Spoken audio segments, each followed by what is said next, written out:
Welcome back. U.S.-China relations growing more complicated by the nuclear ambitions of North Korea.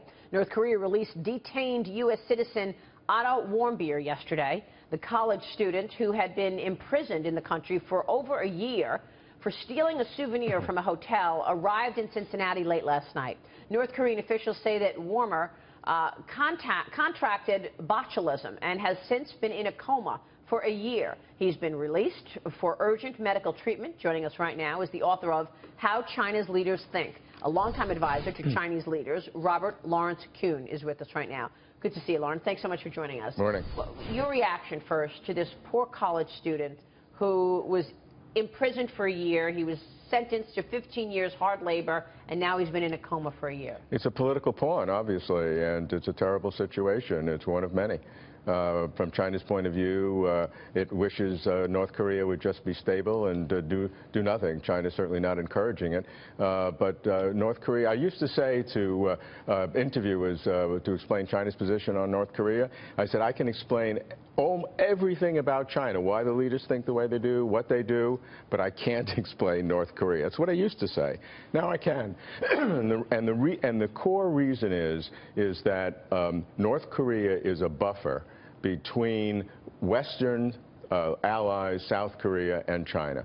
And if North Korea would collapse, which economically in the long run would actually be the best for China, in the short run it would be very destabilizing. It would be a tremendous loss of face in a country that's very nationalistic. And you'd have refugees going into China. You'd have 5 million refugees going into Jilin province, which is on the border, which already has a Korean population that are Chinese, who are very well assimilated, but that would be tremendously destabilizing. Yeah. So you have all these destabilizing factors. China is certainly not encouraging North Korea. China would prefer North Korea to be like South Korea economically.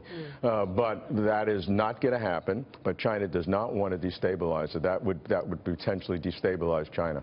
So President Trump is probably going to be disappointed here if he's hoping China is going to help him ratchet up pressure on North Korea. China is ratcheting up pressure, but they're doing it in a modest way.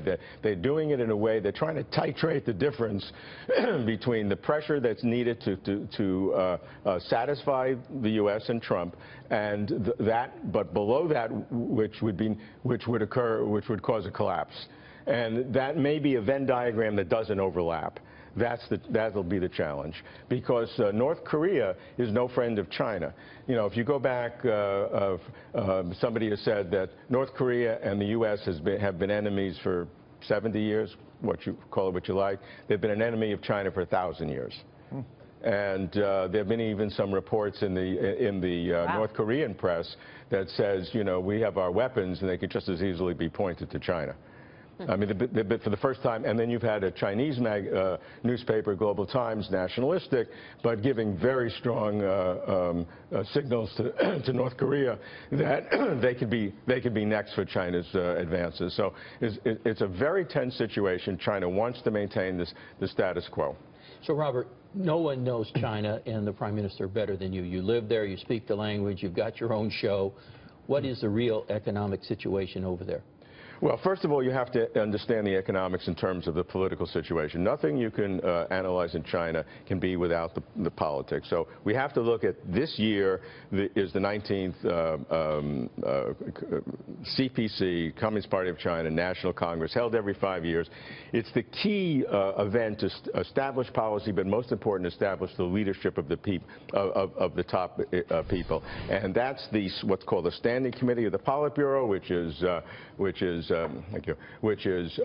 right now 7 people. Those are the people who control the country. The president needs to control that. So everything has to, and the key element there is stability. China will do everything possible to maintain stability in general, but prior to one of these congresses. Yep. Everything in the country depends upon that.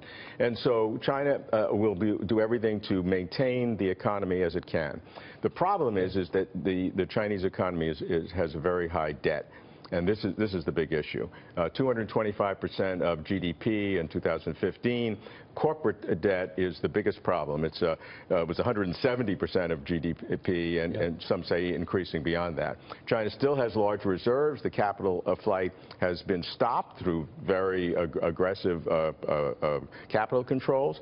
So it seems that the economy will be stable during this year. They'll make every effort to do so. Yeah, but as the debt builds up, there are questions. I didn't know if it was real, the fact that China did make some changes in terms of the U.S.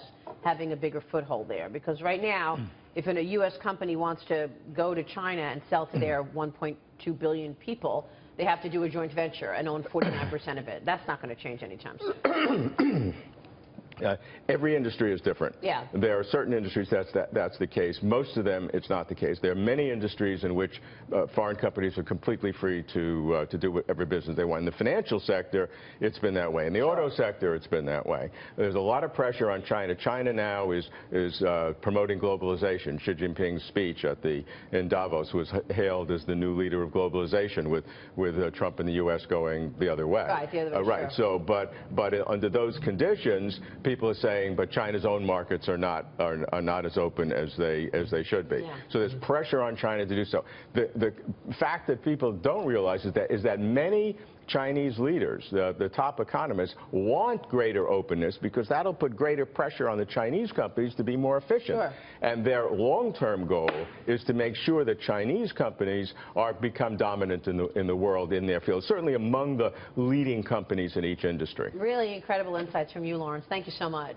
We appreciate it. Robert Lawrence Kuhn joining us there.